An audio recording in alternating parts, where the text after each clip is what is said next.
All right. Here we go, back again on the other side of the coin. All right, we are back again on the other side of the coin, ladies and gentlemen, and I've got Harry with us. Some of you guys might remember who Harry is from last season when we played against Liverpool or when we did the Premier League weekend recap. Harry was around. It's been a while since Harry's been in the channel. It's really, really good to have him back. Harry, how you doing, my man?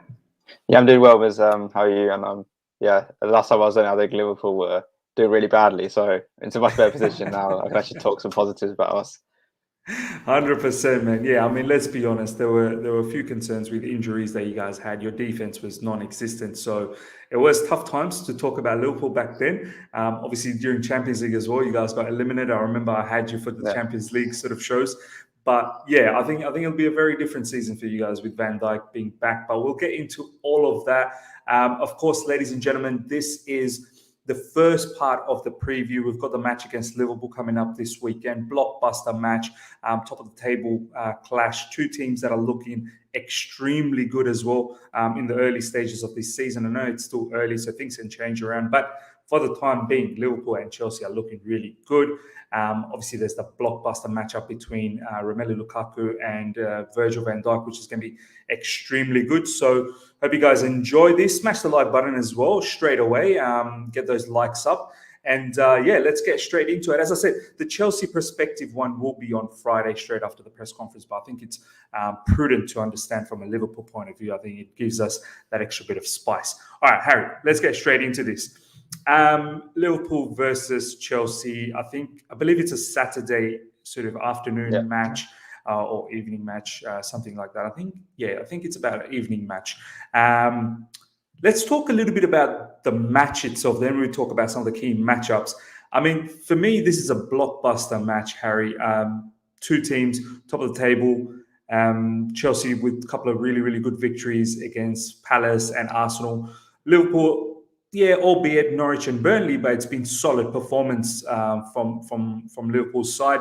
I mean, this has to be the game of the weekend and one that almost everyone around the world will be looking forward to see. I mean, how are you approaching this match, man, as a fan? Yeah, I'm really excited for the match because obviously it's Liverpool, Chelsea, Anfield. It's a huge game. And I think we've got a pretty good record against Chelsea, Anfield over the last few years in general. But we lost that last season. But I think it's a great game. It's two teams that are in for. We've both scored the same amount of goals, conceded the same amount of goals. Yeah. And we've both beaten good teams on the way here. So as an early game in the Premier League, this is probably the biggest one. And I think a lot of fans, especially City fans, United fans, will be really intrigued to see how this goes. Because it could be really pivotal near the end if all four teams are in the title race. 100%. I mean, look, it is early days, Harry, but a win for either side here is a good advantage for them progressing for this particular season, right? Like, it just gives them that extra belief that, yeah, you know what, we are definitely in the title mix. Yeah, I think a win is huge. I'm kind of thinking how the international break will play into this, because I feel like if Liverpool, if Chelsea win at Anfield, then yeah, it's bad for Liverpool, but then you do have a break to kind of refresh and go again.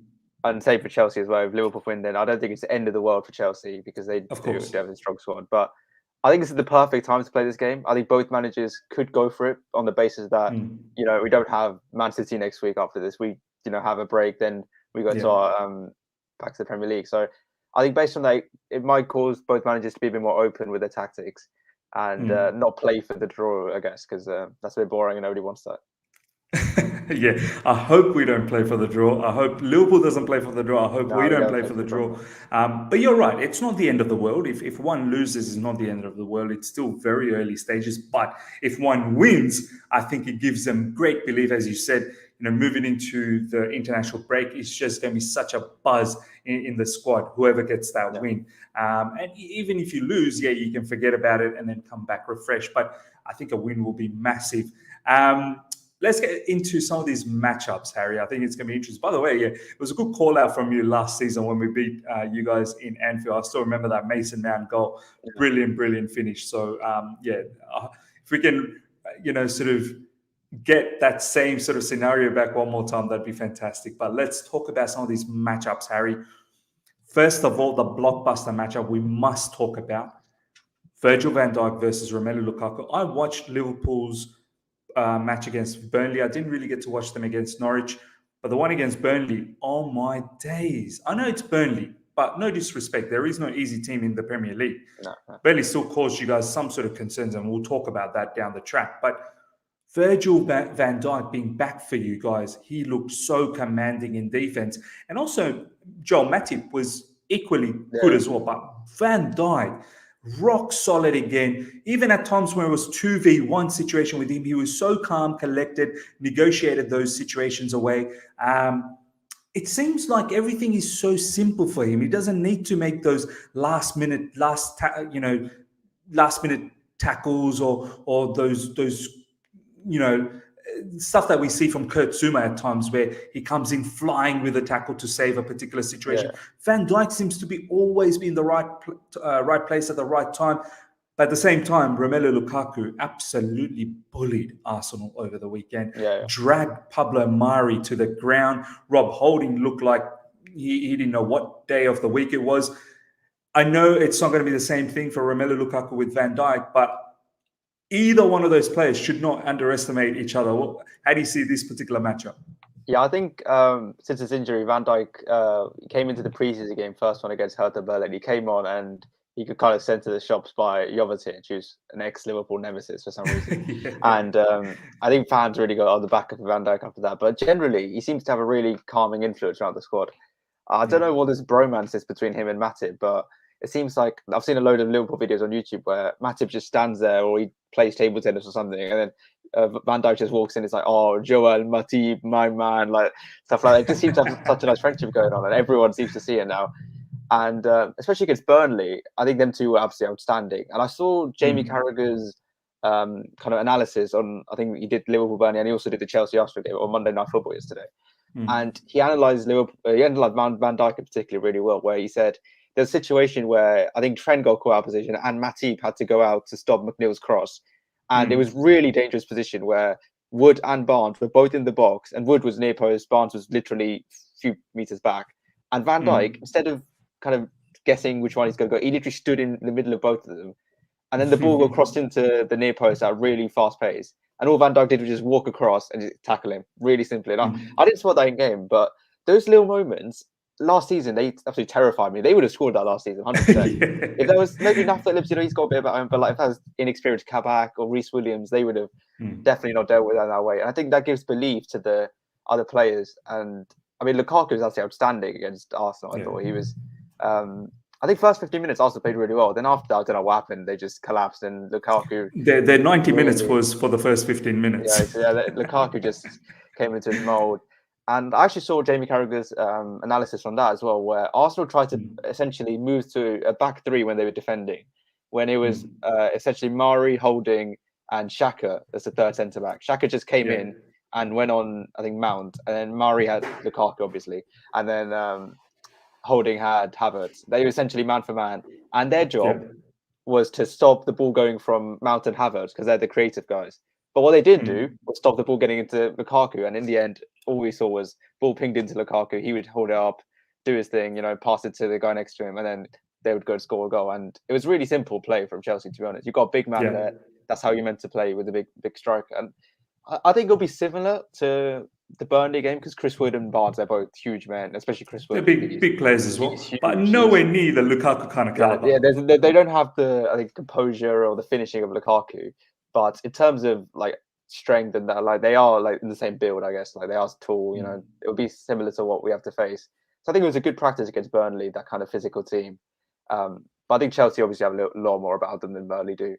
And even though Burnley have caused us a lot of problems at Anfield, especially the last 2 times they came in, they haven't lost either time apart from yesterday. But I think it will be a very good game. I think Van Dijk against Lukaku is going to be one hell of a matchup.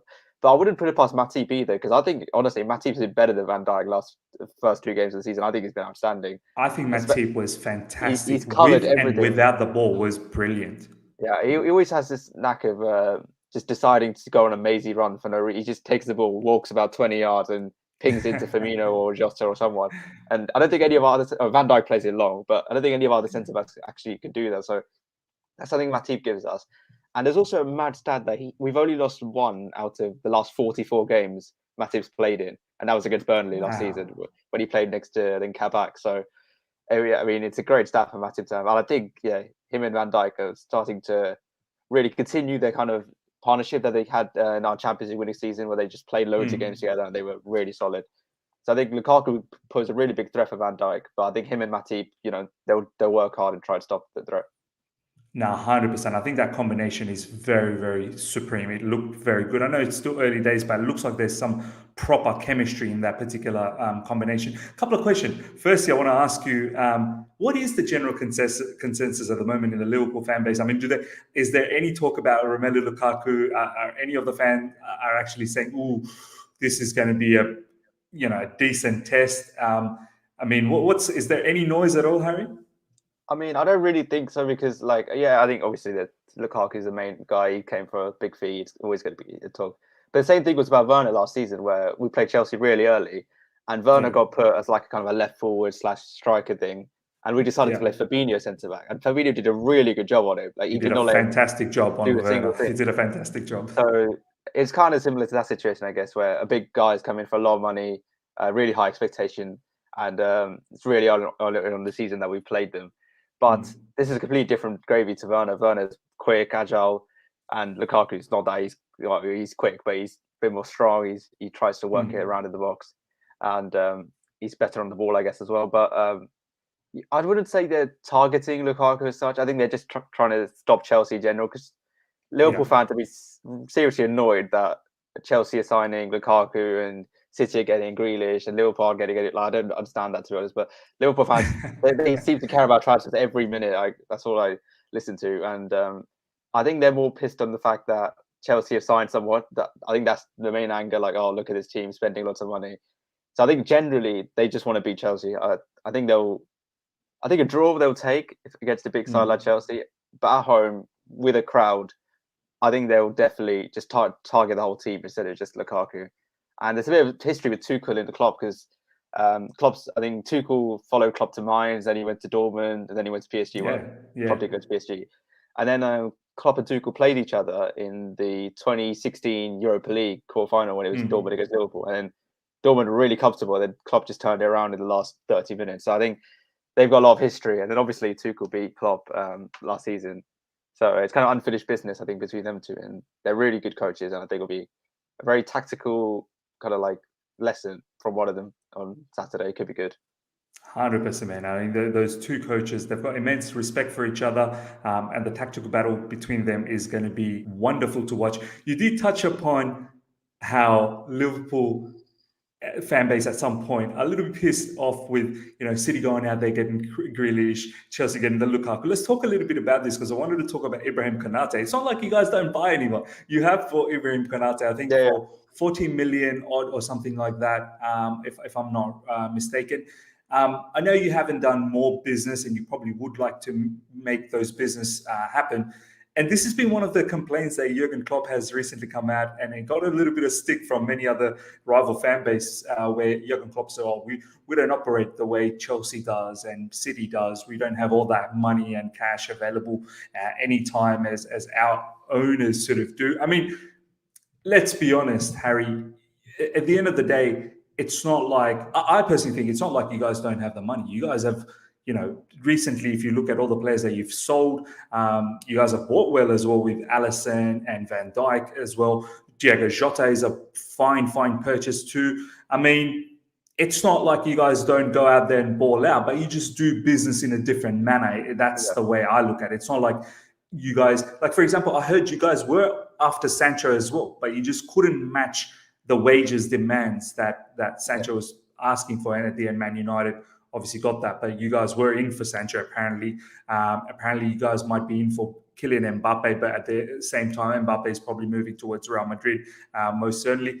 But yeah, I mean, what do you have to say about that? I feel like Jurgen Klopp, Liverpool is not a small club. You can get players. It's just you're not going to go overs the way certain other clubs do go overs. It's just not the way you guys operate. But at the same time, I mean, I don't think that should be, I don't think Jurgen Klopp should use that as a as a sort of hit on the rivals. I mean, just because the rivals are able to do that, no one's stopping Liverpool to do that. I mean, what's your take on this? I mean, I think over the last 4 or 5 windows, especially, I've seen a lot of criticism from Liverpool fans to FSG.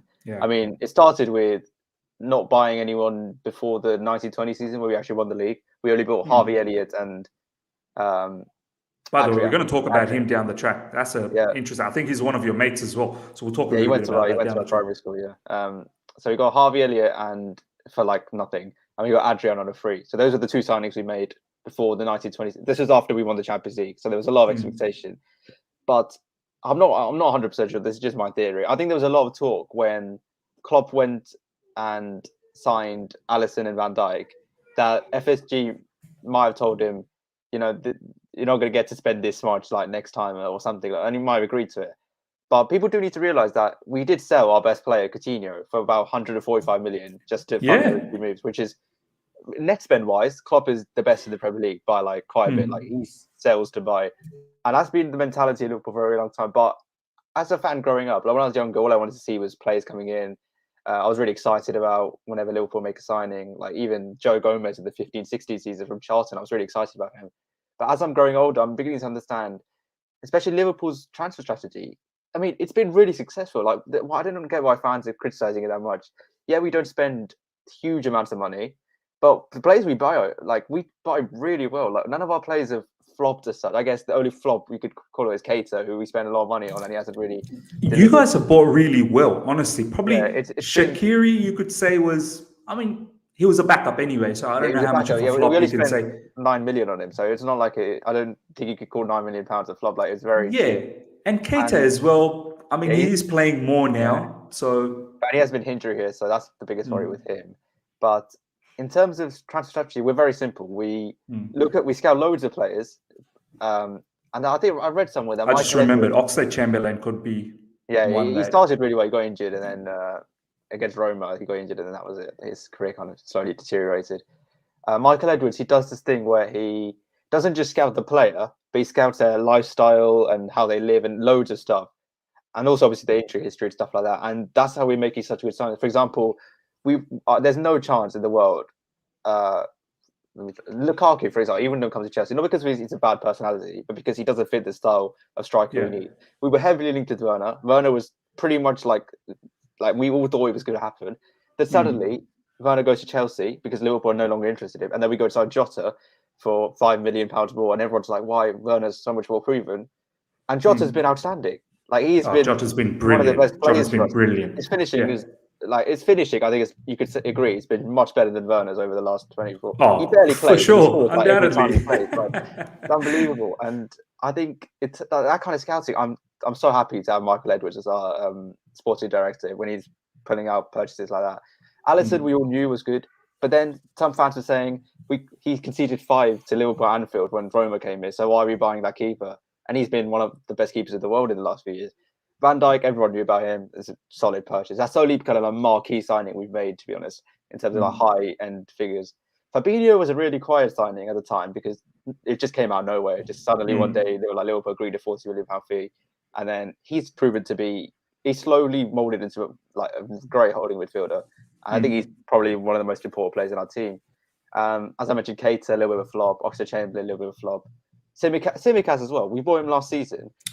And his scout report was literally, he's a good crosser, he's quick, and he won't mind being backup. And the whole season, he barely played. I think he's a decent backup to Robertson. I think he's more than decent. I think he's perfect. Like, when you compare it to Benjamin Mendy of Man City, I think Liverpool got 2 better left backs. Like, in terms of Zinchenko and Mendy, we got like Robertson and Tsimikas. I think Pep would take our left backs any day of the week.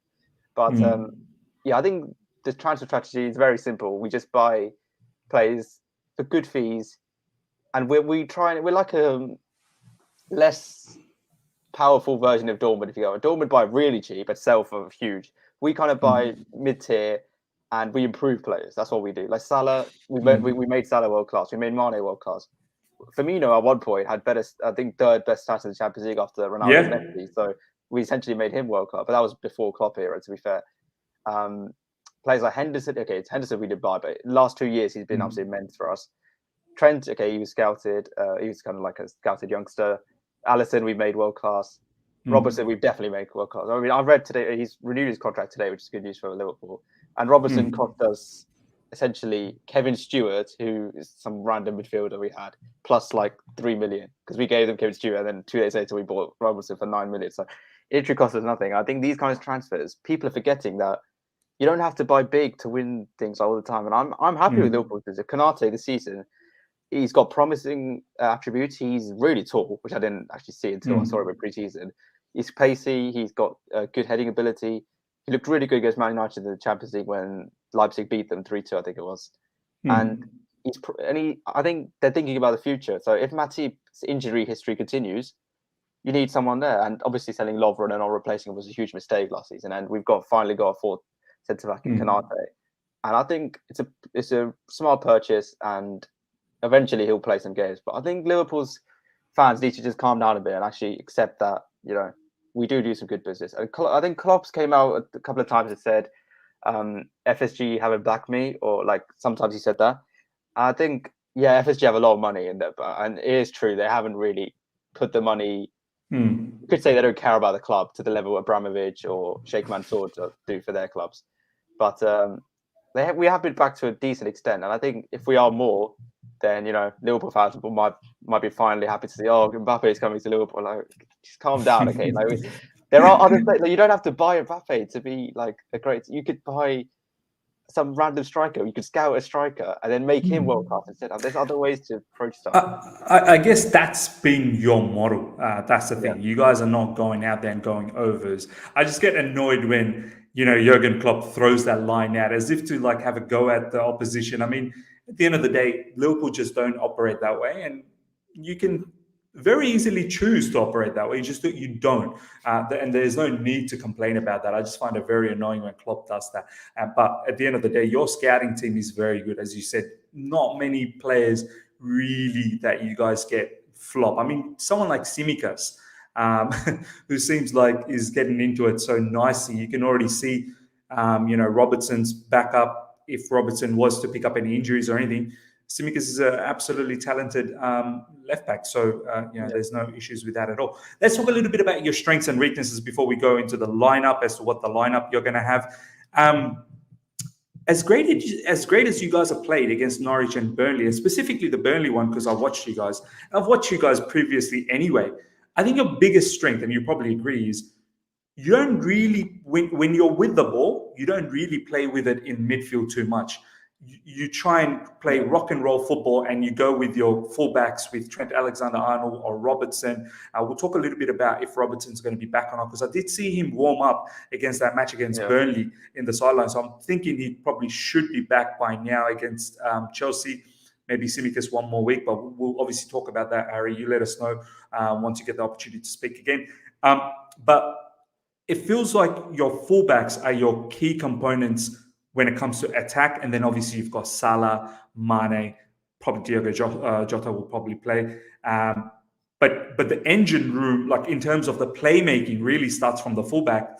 And your midfielders are generally there for the counter pressing. If once the fullbacks go up and they create chaos, as soon as the second ball comes out, your midfielders are there to win those balls and counter press and then distribute the ball out again. Your midfielders, I feel like it's not like our midfielders where we control possession, we control the ball, and we control the tempo, and then we find those key passes to our forward players to create chaos.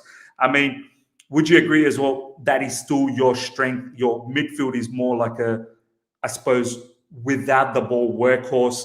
With the ball, it's not necessarily your midfield that does all the damage. It's your fullbacks and then your forward pack that does all the damage.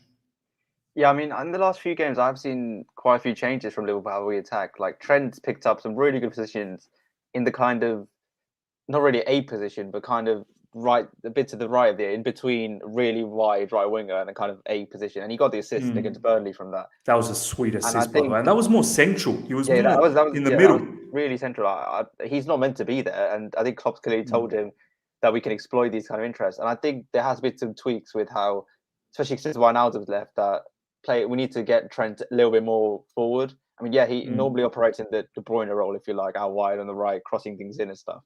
But now Trent's I mean, he's our best creator. I think that's obvious to see from everyone. Our left side also creates a lot, but yeah, Trent.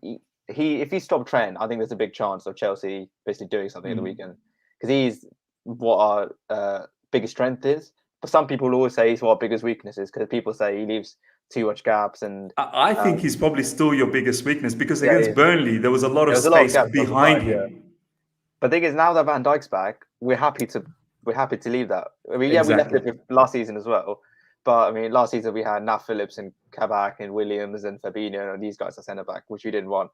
So I think there's two components for Trent being so powerful, and that is Van Dijk's pace at the back, and also Fabinho in midfield. Both of them are really crucial, because our two aides, well, eight if you want to call them, they do often end up covering the wide areas of the pitch to stop counter. Exactly, yeah. Like Henderson and Wijnaldum used to do that, but obviously he's not here. So Keita's trying to learn that role, and Keita's actually very good at the counter pressing you're about. I don't. That's I feel like that's the only reason he's in the team. To be honest, he's amazing at it. He's pre-season we saw it. I think a couple of seasons ago after lockdown against Brighton, there was a goal where he literally just went and tackled a guy and then passed it to Firmino or Salah, and we scored straight away. And that's one thing he's very good at. I feel like attacking wise, there's a little bit of changes to the play. I think Salah's now going much wider than he used to. He used to be really narrow as a forward. That's where he got all his goals in the first couple of seasons. But now he's going really wide to stretch the play, especially against teams that are really defensive, especially against Burnley. You saw Charlie Taylor having absolute nightmare against Salah on the wing. Mane as well. He always tries to spread this play. And now we have this relationship between Salah and Trent. And on the other side is Mane and Robertson. And them four are basically the key to Liverpool's attack. The midfield, as you said, they do offer defensive solidarity. So that's why a lot of people will be saying we need to sign a new midfielder to replace Wijnaldum to, ensure that we have legs in there. But people like Henderson, Fabinho, Milner, they do a lot of underrated work for the team. But honestly, I think Henderson is so underrated. The stuff that he does, even in the build-up, one-touch pass, whether to bypass the midfield and really find Salah or Mane straight away. Yeah. I mean, very underrated player, man. Henderson, for me, very, very good player for Liverpool. But not many of the rivals generally talk about a player like Henderson. But I feel like even England could have done really well with a player like Henderson in the Euros had he been completely fit. Yeah, I feel like other teams have people like De Bruyne, Gundogan, who are really good progressors of the ball.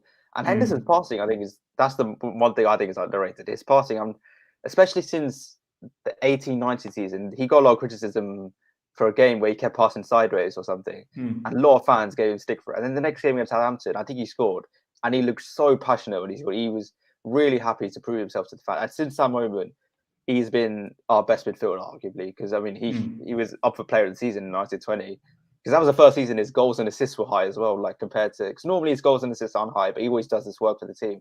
That's the season where he was doing that and getting goals and assists from set pieces, from arriving late in the box and doing all this stuff, which we know he can do.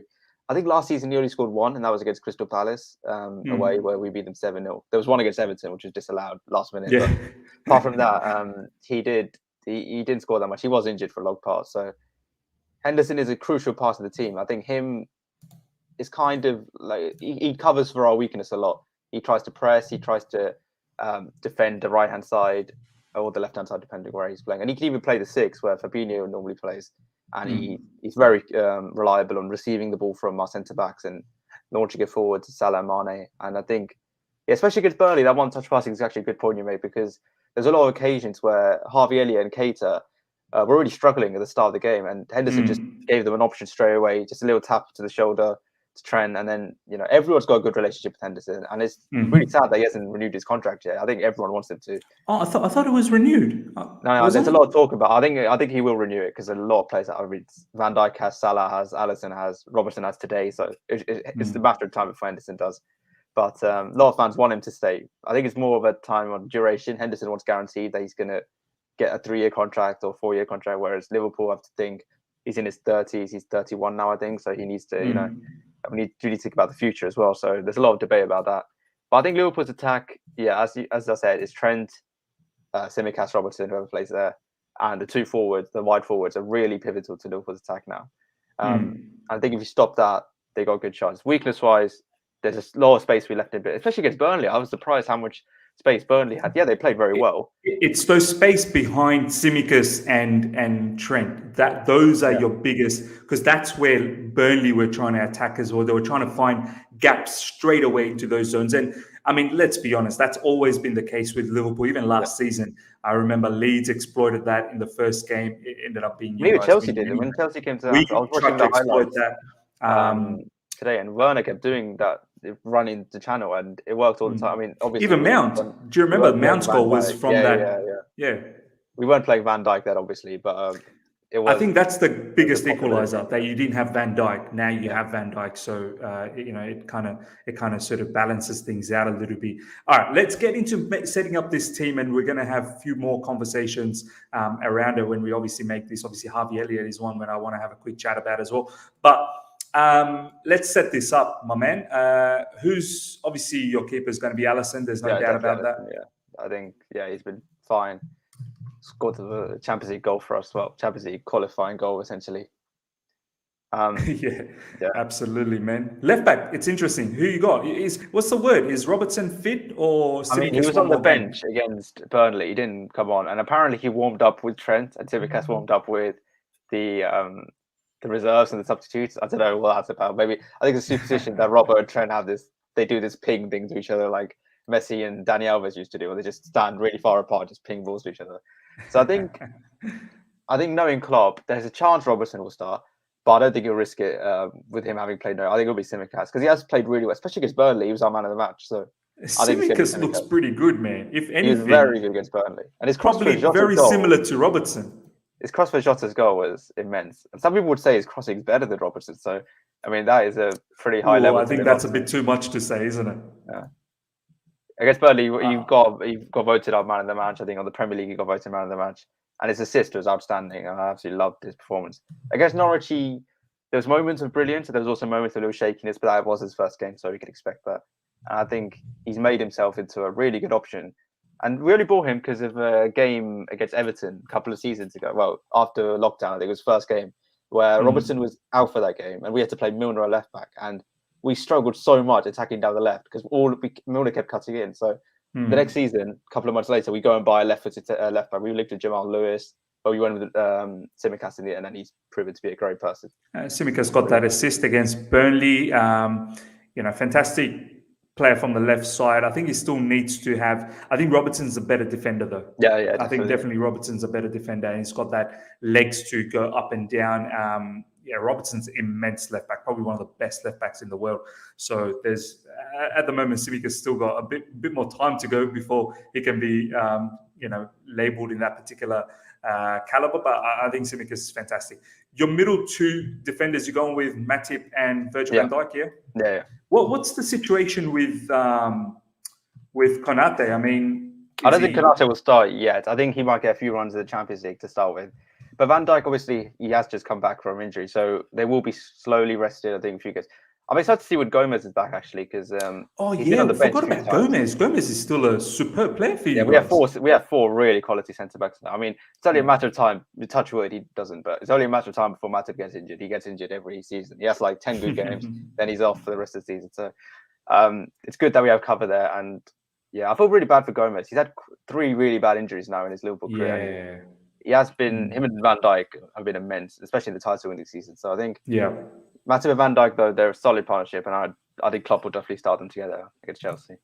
Brilliant. Obviously, Trent Alexander-Arnold. Definitely, no doubt. All right, who's your midfield 3?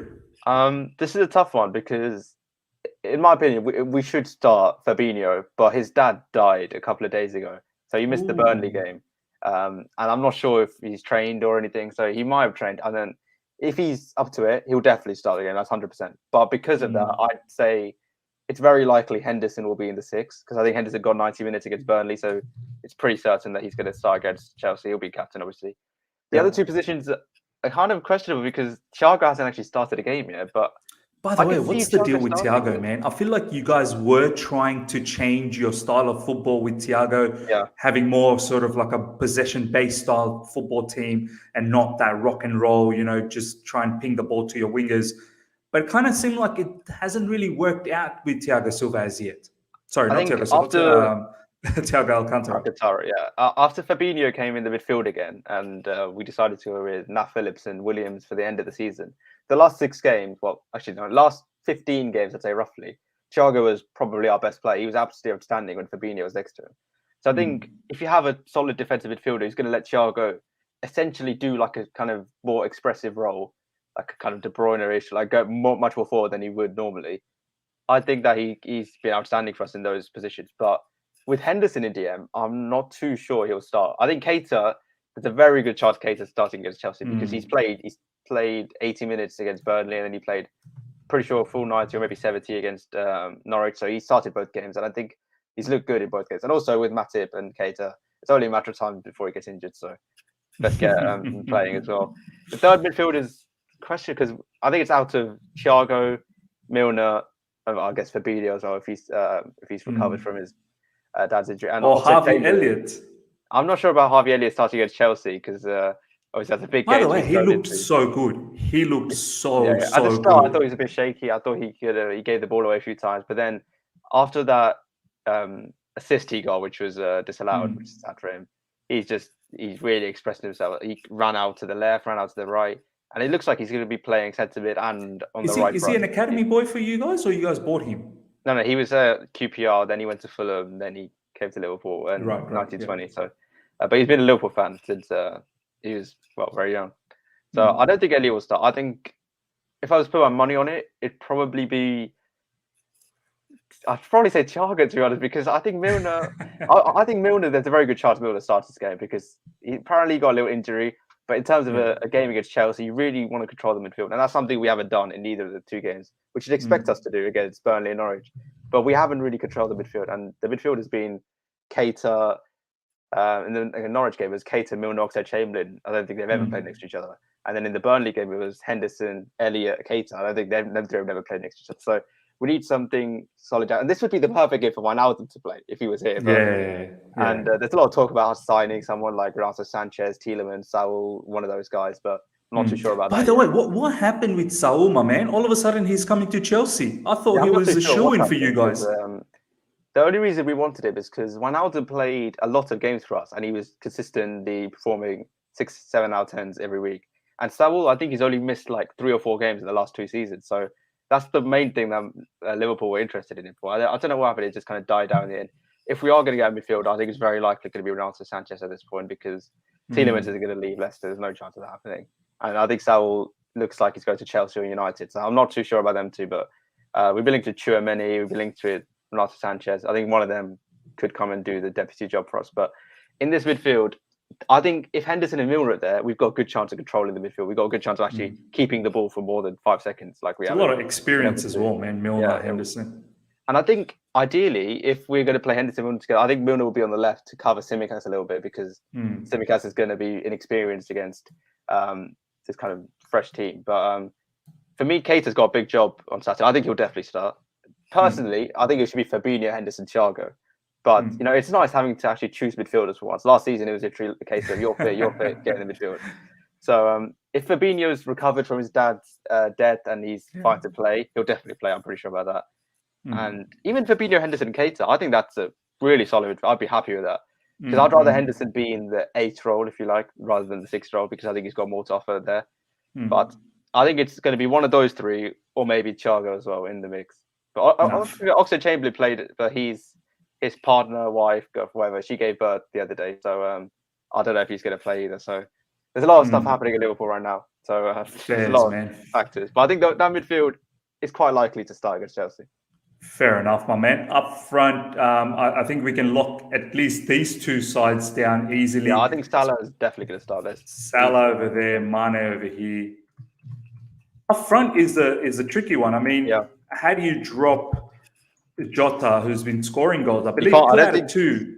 Yeah, it's immense. His goal scoring record for us is he's only started something like 15 games and he scored 12 goals in those starts. It's bloody incredible what he does. Pretty insane, yeah. He just but at the same time, how do you not play Firmino as well? But yeah, who's as a finisher? He's the best finisher I think we have at the club, Jota. So I think there's a big question on who starts this game because if we want to control the midfield, I'd say we have to put Firmino in because he's obviously got the experience to play against Chelsea loads of times. He's got a good record of scoring against Chelsea as well.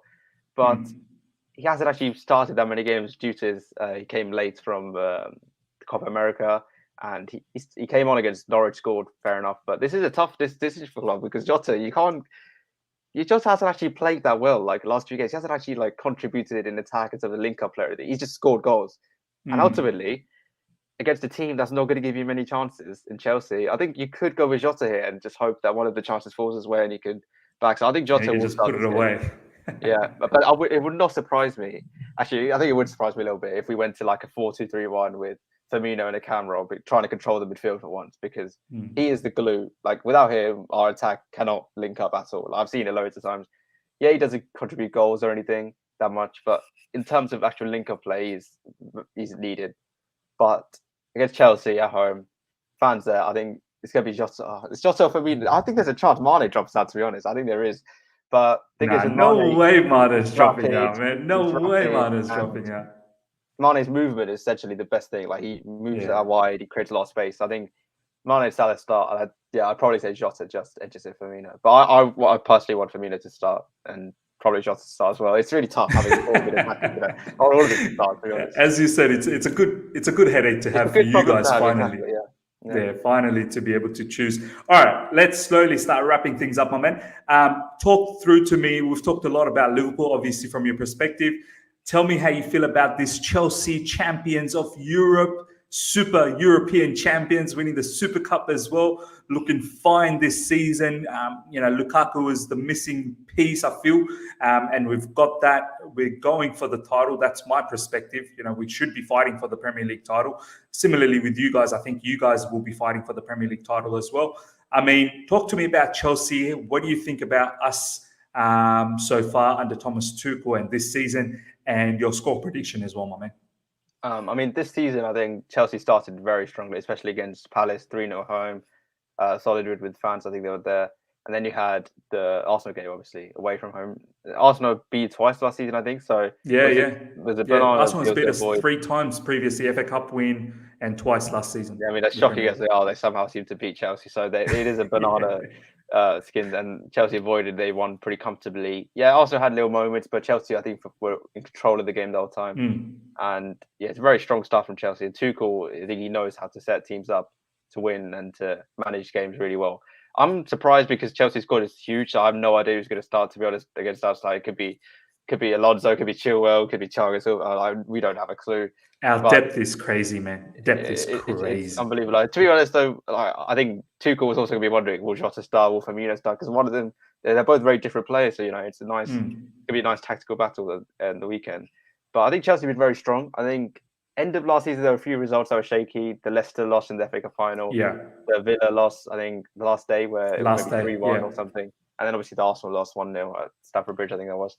So Liverpool definitely ended last season stronger than Chelsea did. We won like last 5 games in a row. You guys were behind us by a mile. Yeah, and then you went ahead of us. Third. I have no idea how that happened. But it's going to be a really close game on Saturday.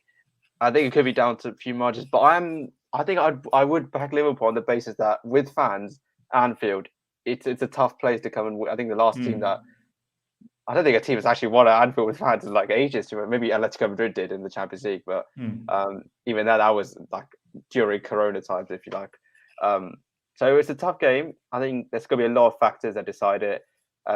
If Fabinho's fit is a huge factor, or not fit. If he's well to play, if like Lukaku actually turns up, like he could have a really poor game, and then suddenly Chelsea, could be out of the week.